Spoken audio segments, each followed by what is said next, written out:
I'm Camilla, 36, a mother, and the official search for my 6-year-old son Leo was called off this morning. I'm an architect who builds things, who believes in structure, in foundations, in rules. But the rules of my world shattered at 10:05 a.m. when Sheriff Thompson stood on my porch, his hat in his hands and his eyes full of a pity so profound it felt like a physical blow. "We've done everything we can, ma'am," he said, his voice a low rumble of gravel and regret. "The helicopters, the dogs, over 200 volunteers. We've covered every square inch of that forest 3 times over. At this point, the likelihood of finding him, he didn't need to finish." The silence that followed was a chasm, deep and terrifying. He said the word gone as if it were a final verdict, a nail in a coffin I couldn't yet see. My husband, Adam, stood beside me, his body rigid as stone.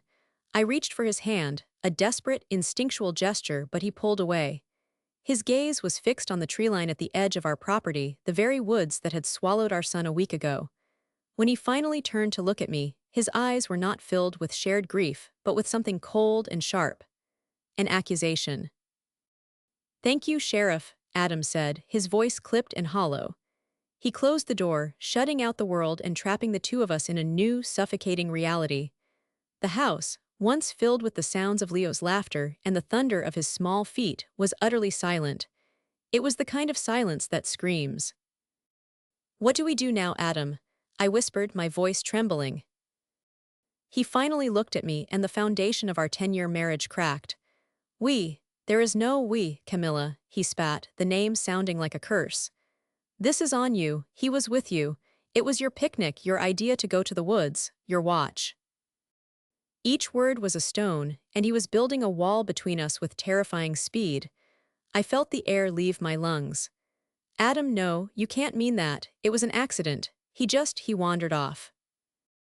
"He wandered off while you were sketching in your notepad," he yelled, his face contorted in a mask of pain and fury I had never seen before. "You and your career, your projects. Always distracted, always building your perfect little worlds on paper while the real one falls apart." It wasn't true. I had looked up every 30 seconds. He was right there, driving his favorite red toy truck over the roots of an old oak tree. I had smiled at him. He had smiled back. And then, in the space of a single breath, he was gone. But logic had no place in this new world of grief. Adam needed a target for his pain, and he had chosen me. This dynamic, this subtle shifting of blame, had its roots deep in our past, particularly when it came to his older brother, Mark. Mark was a constant presence in our lives, a man who seemed perpetually stuck in a state of mild resentment, which he disguised as brotherly teasing. Adam, fiercely loyal, was always blind to it. I remember a family barbecue 2 summers ago. I had just landed a major contract to design a new community arts center, a project I had poured my heart into. My parents, Richard and Helen, were thrilled for me. As my father raised a glass to toast my success, Mark leaned over to Adam and said, just loud enough for me to hear, "Well, she did it. She officially married up and is now leaving the rest of us mortals in the dust. Must be nice." I saw the flicker of hurt on my father's face and the awkwardness in my mother's smile. I felt a sting of injustice. I had worked tirelessly for that contract, but Adam just chuckled, clapping his brother on the back. "Oh, lay off, Mark. You know that's not what it is," he said, his tone placating. Later that night, when I mentioned how much Mark's comment had bothered me, Adam had waved it away. "That's just Mark's way," he'd said, a phrase that had become his standard defense. "He doesn't mean anything by it. He's had a rough go of it." Another time, we were discussing enrolling Leo in a private kindergarten. The tuition was steep, and Adam was hesitant. My parents, who were financially very comfortable, generously offered to cover the cost for their only grandchild. We were at Sunday dinner when my mother made the offer. Mark, who was also there, let out a low whistle. "Wow," he said, stirring his iced tea. "The golden child gets the golden school, paid for by the golden grandparents. Some people just have everything handed to them, don't they?" The air grew thick with unspoken tension. My mother looked flustered and my father's jaw tightened. Adam, ever the peacekeeper, just laughed it off. "It's for Leo, Mark, not for us," he'd said, but the damage was done. The comment wasn't about Leo, it was about me. It was a jab at my family, at my perceived life of ease, a life that Mark seemed to believe I hadn't earned. And Adam, my husband, had let it slide, as he always did, prioritizing his brother's feelings over mine. Now stop. Ending in the deafening silence of our living room, I saw that same pattern playing out in the most horrific way imaginable. It was easier for Adam to assign blame, to point a finger at me, than to face the chaotic, senseless nature of our tragedy. It was easier to believe it was my fault than to accept that something so terrible could just happen. "I can't look at you, Camilla," he said, his voice dropping to a harsh whisper. "Every time I do, I see you in the woods. I see you not watching him." He turned and walked towards our bedroom. I stood frozen, my feet rooted to the floor. I heard the sounds of drawers opening and closing, the zip of a suitcase. He was leaving. He was actually leaving me in the darkest hour of my life. He was abandoning our home, our shared history, and the search for our son, which I knew in my heart I could never truly call off. He emerged a few minutes later with a duffel bag slung over his shoulder. He didn't look at me. He walked to the front door, his hand resting on the knob for a moment. "Where will you go?" I asked, my voice a fragile thread. "To Mark's," he said without turning around. "My brother will take me in. At least I have some family I can count on." And with that, he opened the door and walked out, leaving me utterly and completely alone. The wall he had been building for years was finally complete, and I was on the wrong side of it. The silence he left behind was heavier, colder, and infinitely more terrifying than the one before. It was the silence of total abandonment.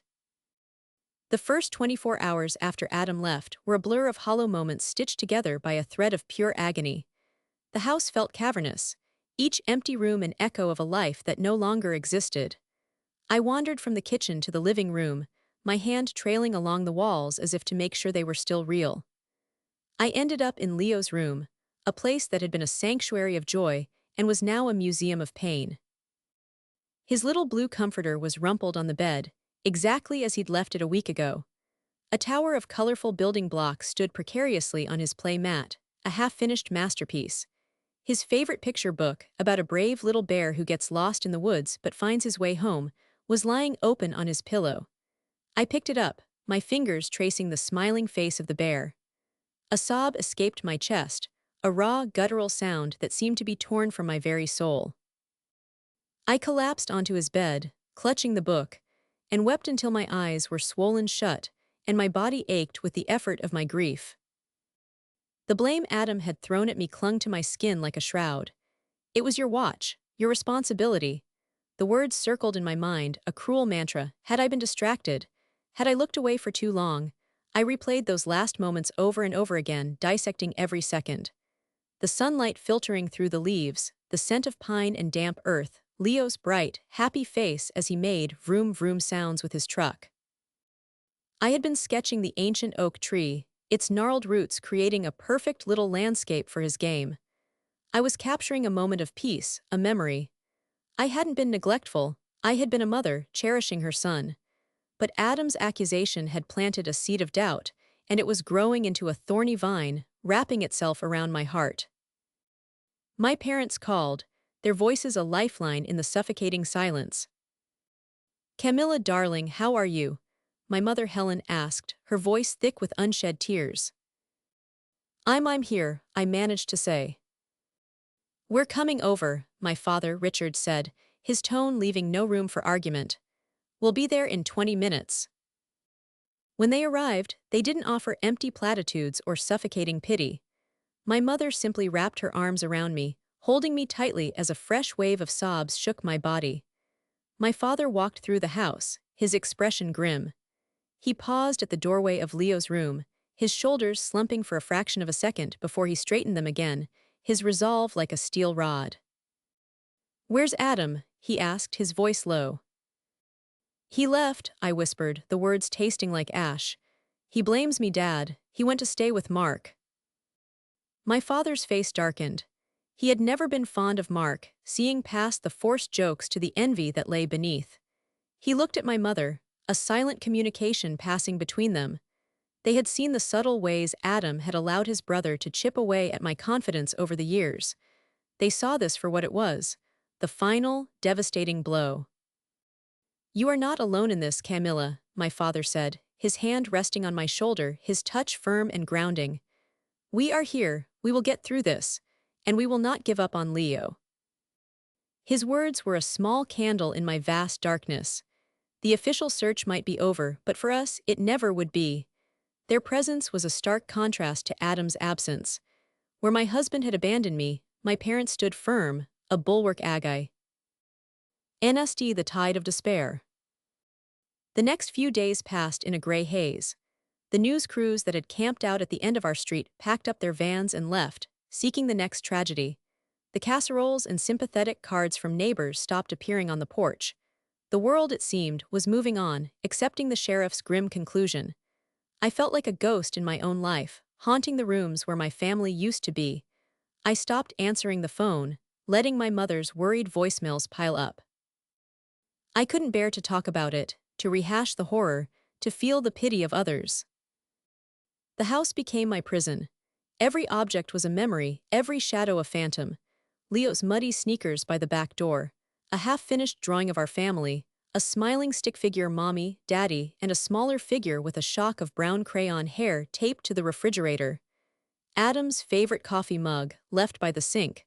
I couldn't touch any of it. To move them would be to accept that Leo and Adam weren't coming back. Sleep offered no escape. When I did manage to drift off, my dreams were a torturous landscape of dark woods and a small voice calling my name, always just out of reach. I would wake up with my heart pounding, the sound of mommy echoing in the silent room. One afternoon, about a week after Adam had left, I was staring out the kitchen window at the treeline. The woods that had once been a place of adventure and beauty now looked menacing, a dark, tangled beast guarding a terrible secret. I felt a strange pull, a desperate need to go back one last time. It wasn't logical. It wasn't rational. But the feeling was overwhelming. I needed to walk the path again, to stand in the place where I last saw my son. Perhaps I thought I could punish myself by reliving the trauma, or perhaps, deep down, a part of me refused to believe it was the end. I grabbed my keys, my movement stiff and robotic. I didn't change out of the sweatpants and faded t-shirt I'd been wearing for days. I just walked out the door, got in my car and drove. The drive to the trailhead was short, only 5 minutes, but it felt like a journey to another world. The familiar turnoff, the small gravel parking lot, it all looked exactly the same as it had 2 weeks ago, on that bright, sunny afternoon that now felt like a lifetime away. The yellow police tape that had cordoned off the area was gone, leaving only a few tattered strips clinging to a low-hanging branch, a sad remnant of the frantic activity that had once consumed this place. I got out of the car and stood for a moment, breathing in the scent of pine and earth. The air was cool, the silence profound, broken only by the distant caw of a crow. My heart hammered against my ribs, a frantic drumbeat of fear and grief. Every instinct screamed at me to turn back, to flee from this place of pain. But a stronger, deeper impulse pushed me forward. I started down the path, my feet moving automatically over the well-worn dirt. This was the path we had walked together, Leo running ahead, then darting back to grab my hand, his small fingers warm and trusting in mine. He pointed out a fat, fuzzy caterpillar inching its way across a leaf. He asked me if trees could talk to each other. Every step was a ghost of a memory. I walked for what felt like an eternity, though it was probably only 15 minutes, until I reached the small clearing where we'd had our picnic. The spot was unmistakable. The large, flat-topped boulder we used as a table, the ancient oak tree with its gnarled roots reaching out like tangled limbs. It was here. This was the place where my world had ended. I sank to my knees on the damp ground, the fight finally draining out of me. "Leo," I whispered, the name a raw ache in my throat. I called his name again, louder this time, a desperate, hopeless cry that was swallowed by the indifferent woods. I knew it was useless. The searchers, the dogs, they had all been here. There was nothing to find. I wrapped my arms around myself, rocking back and forth, the full weight of my loss crashing down on me. This was it. This was the end of hope. I had come here for a final, painful goodbye. My eyes, blurred with tears, scanned the ground around me. Leaves, twigs, moss-covered stones. And then I saw it. A flash of color. A small patch of bright, fire engine red, peeking out from under a pile of damp leaves near the base of the oak tree. My breath caught in my throat. Slowly, as if in a trance, I crawled forward. My hands trembled as I brushed the leaves aside. And there it was. Half buried in the soft earth, but undeniably, miraculously there. It was Leo's favorite toy truck. A little red metal pickup, a gift from my father that he took with him everywhere. He called it Red Racer. A wave of emotion so powerful it buckled me washed over me. I picked it up, my fingers closing around the cool, familiar metal. It was real. It was a piece of him, a tangible link to my son, left behind in place he was last seen. I clutched it to my chest, a sob escaping my lips, not one of despair this time, but of a strange, heartbreaking tenderness. They had missed it.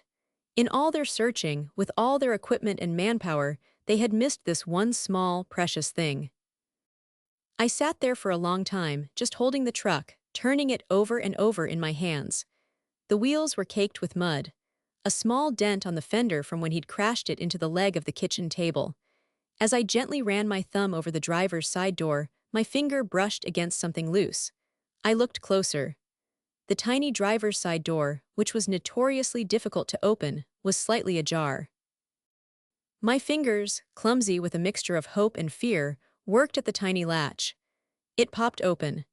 And as it did, a small, impossibly tiny piece of folded paper fell out and landed softly on my knee. My heart stopped. It was a piece of paper torn from a child's drawing pad. It had been folded a dozen times, compressed into a minuscule square to fit inside the toy. My hands shook so violently I could barely pick it up. With painstaking slowness, I unfolded the paper. The message was written in crayon, the letters wobbly and uneven, the way a 6-year-old forms his words with intense concentration. It was Leo's writing. I would know it anywhere. My eyes scanned the first few words, and the world tilted on its axis. The air rushed from my lungs in a silent scream. It read, "Help me, Mommy." I froze, my blood turning to ice water in my veins. He was alive. The thought exploded in my mind, a supernova of impossible hope. He was alive and he had left this for me. I read the next line, my vision swimming. Uncle Mark has me. The name hit me like a physical blow. Mark, Adam's brother, Uncle Mark, it didn't make sense. My mind recoiled from the implication, trying to reject it. Mark had been at our house almost every day since Leo disappeared. He had sat with us, his face a mask of concern. He had hugged me, telling me to stay strong. He had been the one to drive Adam away, offering him shelter, a shoulder to cry on. With a trembling hand, I forced myself to read the final, terrifying lines. He said it's a game, I am scared. Tell Daddy I love him. The note fluttered from my fingers. I stared at the tree line, but I wasn't seeing the trees anymore. I was seeing Mark's face, his easy smile, his placating words. That's just Mark's way. The casual jealousy. The resentment simmering just below the surface. It wasn't a game, it was a nightmare. My son wasn't lost, he hadn't wandered off, he was taken. And the monster who took him had been drinking coffee in my kitchen just 2 days ago. The despair that had crippled me vanished, incinerated by a white-hot surge of pure, unadulterated rage. The grief was still there, a cold, heavy stone in my gut, but now it had a new companion, a fierce, cold resolve. I carefully folded the note, my movements precise and deliberate. I placed it deep in my pocket. I picked up the little red truck, my fingers wrapping around it like a weapon. I stood up, my legs steady, my purpose clear. The official search was over. My own was just beginning. The drive home from the woods was a study in controlled panic. One part of my brain was screaming, a primal howl of a mother whose child was in danger. But the other part, the architect, the planner, took over. It was a strange, cold clarity, a defense mechanism kicking in against the overwhelming terror. I couldn't afford to fall apart. Leo was counting on me. I gripped the steering wheel, Leo's note a burning secret in my pocket. Uncle Mark has me. The words replayed in my mind, each repetition chipping away at the reality I had known. Mark. The man who had organized a neighborhood search party on the second day. The man who had brought us groceries, insisting we needed to eat. The man who had put his arm around Adam and said, "I've got you, brother." It was a betrayal so profound, so monstrous, it was almost impossible to comprehend. My first instinct was to dial 911, to race to the sheriff's office and slam the note down on his desk. But I stopped myself. Sheriff Thompson had looked me in the eye and told me it was over. He had called off the search. He believed my son was gone, a victim of the unforgiving wilderness. Would he believe a note written in crayon, found in a toy truck 2 weeks after the fact? Or would he see it as the desperate fantasy of a grieving mother, unable to accept reality? He might dismiss it, he might file it away. Worse, he might decide to casually question Mark. He would see it as a routine follow-up, but if Mark was the man I now suspected him to be, he would be spooked. He would know I was onto him, and what would he do to Leo then? The thought sent a jolt of pure ice through my veins. No, I couldn't risk it. I couldn't trust the official channels that had already failed me. I was on my own. I got home and locked the door behind me, leaning against it as my legs finally threatened to give way. The silence of the house was different now. It was no longer the silence of loss. It was the silence of a hunting ground. I was the hunter, and my prey was my own brother-in-law. I went to my home office, the one place where I felt in control. I pulled out a large blank sheet of paper and in the center I wrote Mark's name. Why? The question screamed at me. Why would he do this? He loved Leo, or so I thought. Then the memories started to surface, colored by this new, horrifying knowledge, the jokes, the teasing. They weren't jokes at all. They were expressions of a deep, festering resentment. My mind flashed back to a conversation from a few months prior. Mark had lost his job as a regional sales manager. He'd been trying to start his own consulting business, but it was floundering. He'd come over for dinner one night, looking stressed and thin. "It's tough out there," he'd said, swirling the wine in his glass. "Especially when you don't have a safety net. Not all of us have parents who can just write a check to solve any problem." At the time, I'd felt a pang of sympathy for him and guilt for my own good fortune. Adam had rushed to his defense, changing the subject. But now I saw the comment in a new light. It wasn't a lament, it was an accusation aimed directly at me and my family. My parents, Richard and Helen, were his motive. He wasn't after us, he was after them. He planned to demand a ransom. It was the only thing that made sense. He was desperate, and his desperation had curdled into something monstrous. The note said he said it's a game. That was how he'd done it. He hadn't dragged a screaming child into a car, he had lured him. "Hey Leo, want to play a secret agent game? Let's go on an adventure and surprise mommy and daddy." Leo trusted him. He would have gone willingly, his heart full of excitement, his favorite toy truck clutched in his hand. The thought of that trust being so cruelly manipulated made me physically ill.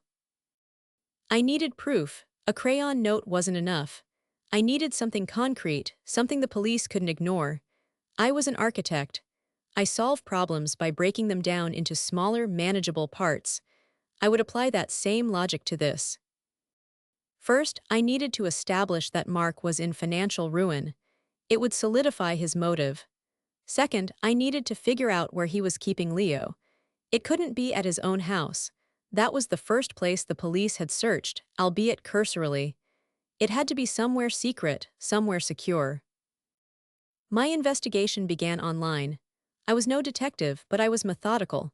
I started with public record searches. It didn't take long. A few clicks on the county clerk's website and I found it, a notice of default filed against Mark's property. He was months behind on his mortgage. A notice of impending foreclosure had been issued just 3 days before Leo disappeared. His financial situation wasn't just rough, as Adam had put it. It was catastrophic. He was about to lose everything. A cold certainty settled in my stomach. This was it. This was his motive. He was a cornered animal, and he had done something unthinkable out of desperation. Now for the location. Where would he go? I thought back over every conversation, every casual mention of places he went. He was an avid fisherman, but he always went to the same public lakes. Too risky. He needed somewhere isolated. Then a memory sparked. It was from last Christmas. The whole family was gathered at our house. Mark was telling a story, trying to one-up my father's tale about a trip to Europe. "You guys and your fancy resorts," Mark had scoffed, but with a grin that made it seem like a joke. "Me, I prefer the simple life. My old college buddy Dave has this rustic cabin up near Bear Lake. No cell service, no internet, just you, the fish, and the trees. I go up there every spring to clear my head. It's the only place I can really get away from it all. No cell service, no internet, the only place I can really get away from it all." The words echoed in my mind. It was perfect, secluded, off the grid. A place no one would think to look for him because everyone assumed he was in town, grieving with his family. My hands were shaking as I typed Bear Lake cabin rentals into a search engine, but I knew I wouldn't find it. It was a private place, owned by a friend. I had to confirm it. I had to find a way to get someone to mention that cabin without raising suspicion. And there was only one person who would talk about Mark's whereabouts without a second thought: his mother. My mother-in-law, Carol. I took a deep breath, picked up the phone, and dialed her number. I would have to act. I would have to be the broken, grieving daughter-in-law just concerned for her family. The thought of the deception made me feel cold and calculating, but I pushed the feeling down. This was for Leo. I could be anything I need. Dead to be. Playing the part of the shattered victim was both the easiest and hardest thing I'd ever done. The grief was real, a constant, crushing weight on my chest. But channeling it, controlling it, using it as a mask for the cold fury and sharp-edged focus that now drove me, that took every ounce of my strength. "Carol, it's Camilla," I said, my voice intentionally fragile when my mother-in-law answered the phone. "Oh, Camilla dear," she said, her own voice heavy with sadness. "I've been so worried. You haven't been answering your parents' calls. How are you holding up?" "I'm not," I whispered, letting a sob catch in my throat. It wasn't entirely fake. "The house is so empty, I don't know what to do. How is Adam?" "He's a wreck, poor boy. He's not himself. He just sits here, staring. Mark is doing his best to take care of him, but they're both just gutted." The image of Mark, the kidnapper, taking care of my husband, the man he had manipulated into abandoning me, sent a hot flash of rage through me. I squeezed my eyes shut, forcing it down. I had to stay on track. "I'm glad he has Mark," I said, the lie tasting like poison. "I've just been so worried about everyone. Mark has been through so much with his job and everything. Now this, is he okay?" It was the perfect bait. A mother's instinct to defend her child's well-being. "Oh, it's been terribly hard on him," Carol sighed. "He's trying to be the strong one for Adam, but I can see the toll it's taking. In fact, he decided to take a few days for himself. He said he needed to clear his head, get away from all the memories in town. He drove up to that old cabin a couple of days ago." My heart leaped into my throat, beating a frantic rhythm. Bingo. "The cabin?" I asked, feigning ignorance.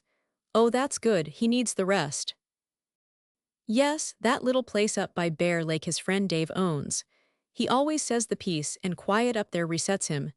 He'll be back in a day or two. Hopefully, he'll come back feeling a bit stronger for all our sakes." I thanked her for the update, promised to try and eat something, and hung up the phone, my hand trembling. I had it. Motive and now a location, Bear Lake. I immediately pulled up a map online. It was a remote area in the mountains about a 3-hour drive away. The lake itself was surrounded by a dense national forest with a few private roads leading to secluded properties. There would be no way to know which cabin was Dave's. But I knew the general area. It was a start. My next move was to contact the one person I could trust implicitly, the one person with the resources and the unwavering will to see this through with me, my father.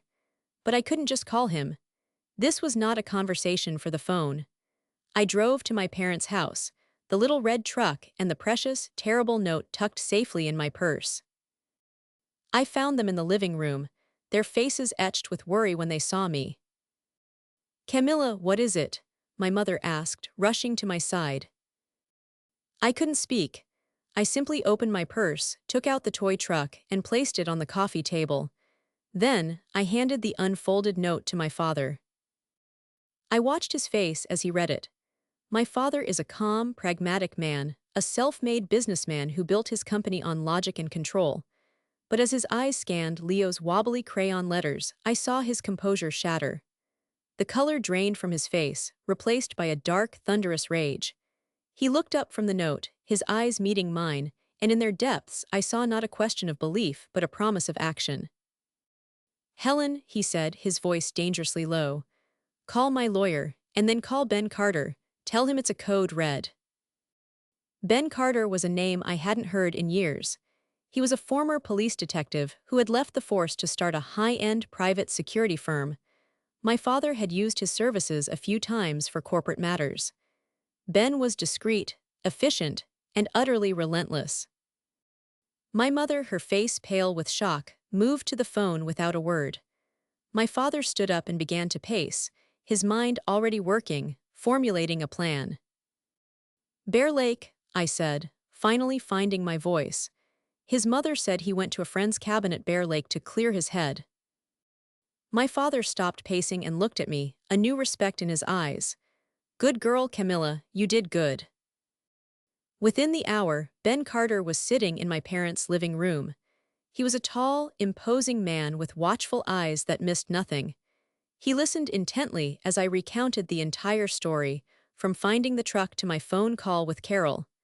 He examined the note, his expression unreadable. The local sheriff's department thinks the boy is gone, he said, more a statement than a question. They've closed the case, my father confirmed. They will be of no use to us. In fact, they could be a liability. If Mark gets spooked, he could panic. We can't predict what he'd do. Ben nodded slowly. I agree, a direct approach is too risky. We go in quiet, we do this ourselves. My team can be ready in 2 hours. We can be at Bear Lake by sundown. I'm going with you, I said. It wasn't a request. My father started to protest. Camilla, it could be dangerous. He is my son, I cut him off, my voice ringing with a strength I didn't know I possessed. I am not sitting here waiting by the phone, I'm going. Ben Carter looked at me, then at my father and gave a slight nod. She goes. The plan was simple. Ben and his 2-man team would take the lead. They had access to property records and satellite imagery.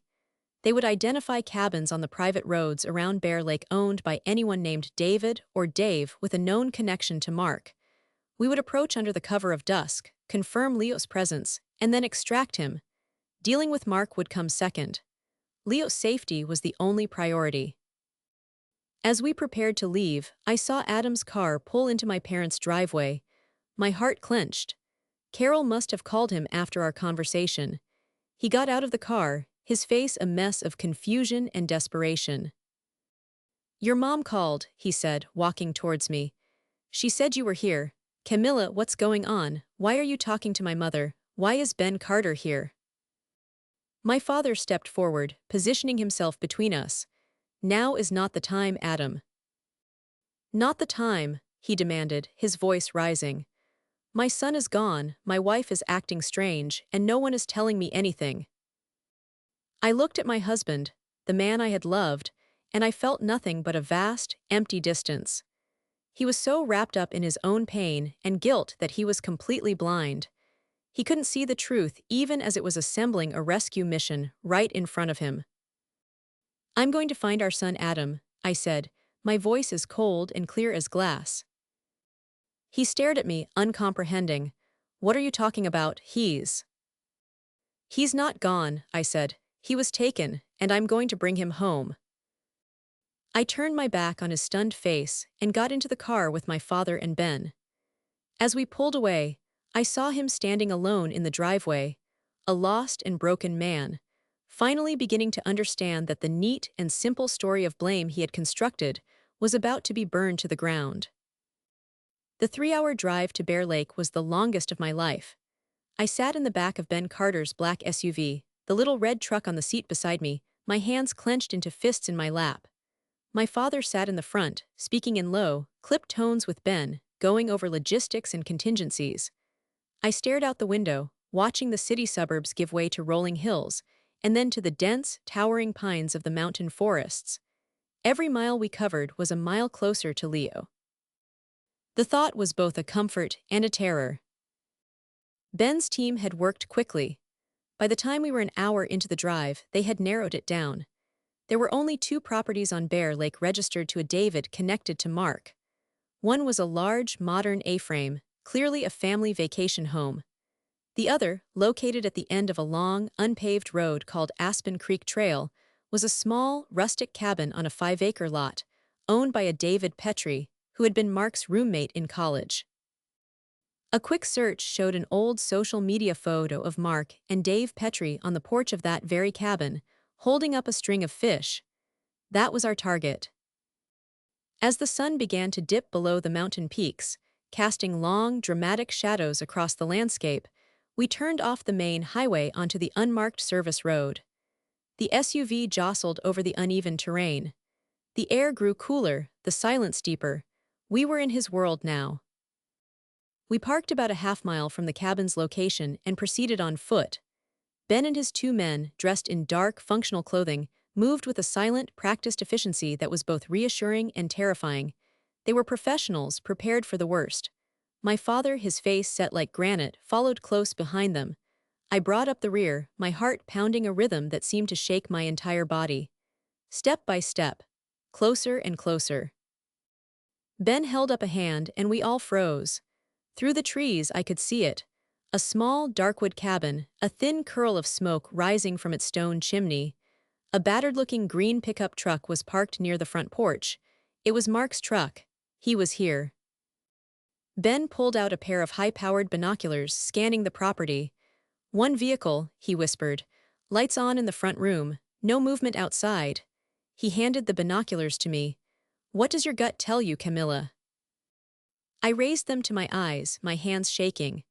I focused on the main window, the one glowing with a warm, yellow light from within. For a moment, I saw nothing but the corner of a sofa and a wall. And then, a small figure moved into view. A little boy with a shock of brown hair, wearing a red sweatshirt. He walked over to the window and peered out into the growing darkness. It was Leo. The sea. GHT of him, whole and seemingly unharmed, sent a wave of relief through me so powerful it almost buckled my knees. Tears streamed down my face, hot and silent. He was alive. He was right there. "It's him," I choked out, lowering the binoculars. "He's there, he's okay." "All right," Ben said, his voice calm and authoritative. "Here's how we do this. We are not storming the place. We are not creating a panic. My men will secure the perimeter. Camilla, you and I are going to the front door. We're going to knock." "What?" my father hissed. "You can't be serious." "He knows her," Ben said, looking at me. "Her face is the last thing he'll expect to see. It will throw him completely off balance. It gives us the advantage." He turned to me. "Can you do it? Can you face him?" I thought of Leo, standing at that window, scared and confused. I thought of the note, the plea for help. "Yes," I said, my voice hard as steel. "I can do it." We walked out of the woods and across the clearing towards the front porch. Each step on the crunching gravel felt like a gunshot in the silent evening air. My mind was eerily calm. The fear was gone, replaced by a singular burning focus. Get my son. I reached the wooden steps of the porch and walked up, Ben a silent shadow just behind me. I raised my hand and knocked on the door, 3 sharp raps that echoed in the quiet night. We heard movement inside. Footsteps, a voice. Who could that be? It was Mark. He sounded annoyed, not alarmed. The lock clicked and the door swung open. Mark stood there holding a half-eaten sandwich. He was wearing a stained fleece vest and looked tired. He stared at me, his eyes widening in complete and utter shock. His brain couldn't process it.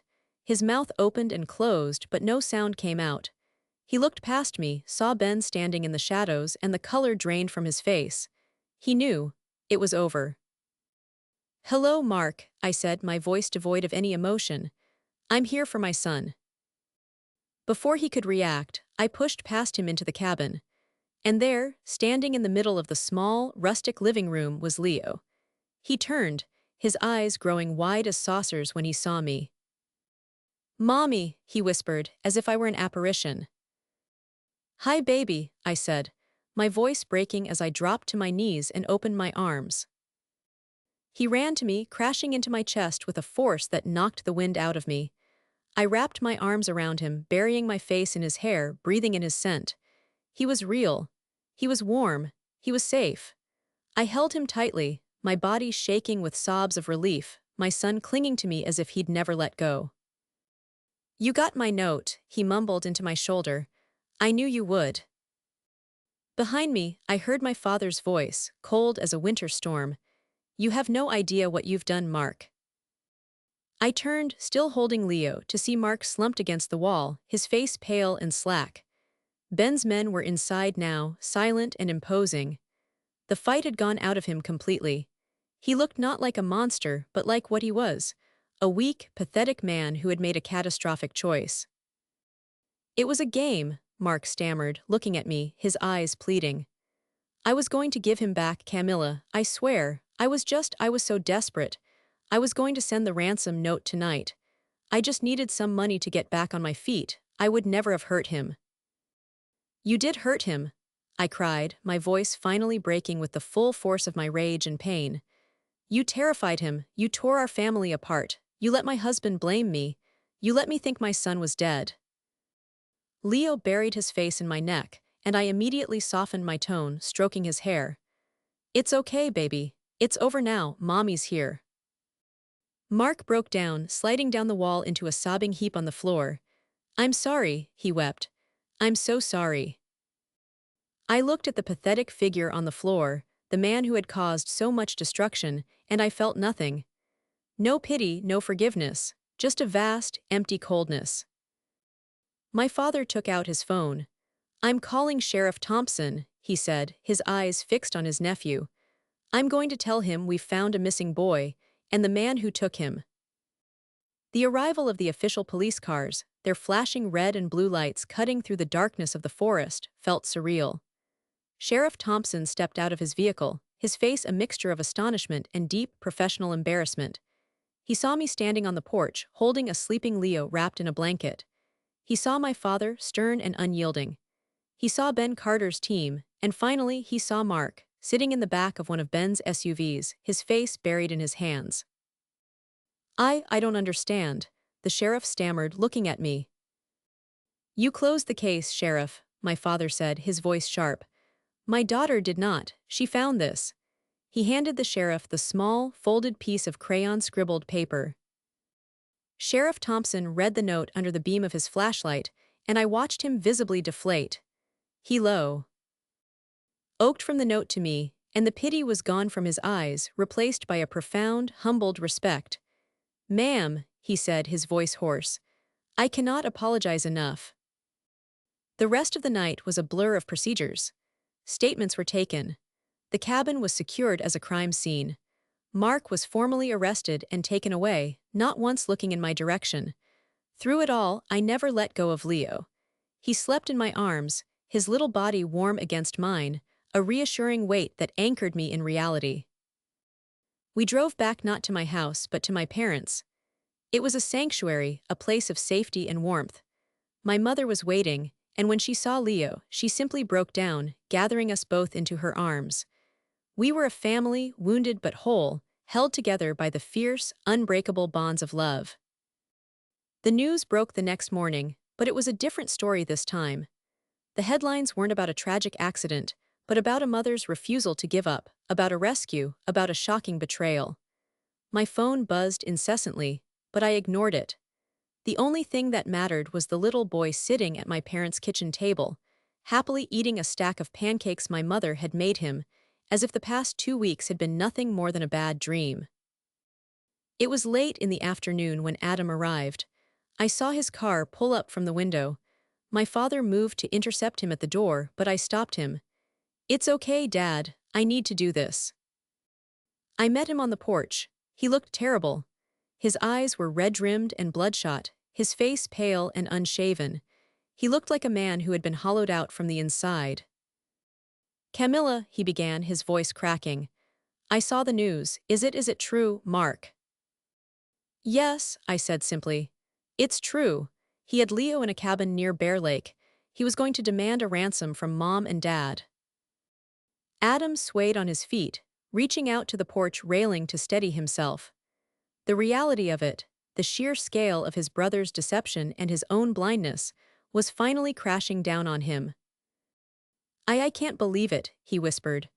I was with him, I was living in his house, while our son, he couldn't finish. He buried his face in his hands, his shoulders shaking with violent, guilt-ridden sobs. Oh God, Camilla, what have I done? What I said to you, how I left you. He looked up at me, his eyes swimming with tears, begging for an absolution I didn't know if I could give. I was in so much pain, he pleaded. I wasn't thinking. I made it your fault because I couldn't bear it. Can you ever forgive me? I looked at my husband, the man I had built a life with, and I felt a deep, profound wave of sadness. It wasn't just that he had blamed me. It wasn't just that he had left me when I needed him most. It was that he had failed to see the truth that was right in front of him. For years, he had chosen to be blind to his brother's true nature because it was easier than confronting him, easier than upsetting the family peace. His loyalty, which I had once seen as a noble quality, was a weakness, and it had almost cost us everything. The foundation of our marriage, which I had thought was built on rock, was revealed to be sand, and the tide had come in. I don't know, Adam, I said honestly, my voice quiet but firm. I don't know if I can. You didn't just leave me. You left him. You gave up. I didn't. When you walked out that door, you weren't just walking away from me. You were walking away from the search. The finality in my own words settled in my heart. The trust was gone. The respect was gone. All that was left was the shared history and the shared love for our son. But I knew, with a certainty that was as clear as my love for Leo, that it wasn't enough to rebuild on. Leo and I will be staying here for now, I said. I need time, Adam, we both do. He nodded, defeated. He knew he had no right to ask for anything more. He turned and walked back to his car, no longer my accuser, but a man broken by his own failures. I went back inside to my son. Leo looked up from his drawing and gave me a brilliant smile. He was drawing a new picture, a little stick figure boy and his mommy, holding hands under a big, smiling sun. There was no one else in the picture. In the days that followed, I felt a shift within myself. I was not just an architect, a wife, a mother. I was a rescuer, I was a fighter. The woman who had been crippled by grief and blame was gone. In her place was someone stronger, someone who had walked into the darkness and brought her child back into the light. My future with Adam was uncertain, but my future with Leo was not. We would build a new life on a new foundation. One that I would design, and one that would never, ever crumble. So I ask all of you listening, what do you do when the world tells you to give up? When the people who are supposed to be your rock crumble under the pressure? My story is one of unimaginable pain, but it is also a story about the strength why. O can find inside yourself when you have no other choice. It's about listening to that tiny, quiet voice that tells you to go back one last time, to look a little closer, to never, ever stop fighting for what you love. Have you ever had to find a strength you didn't know you had?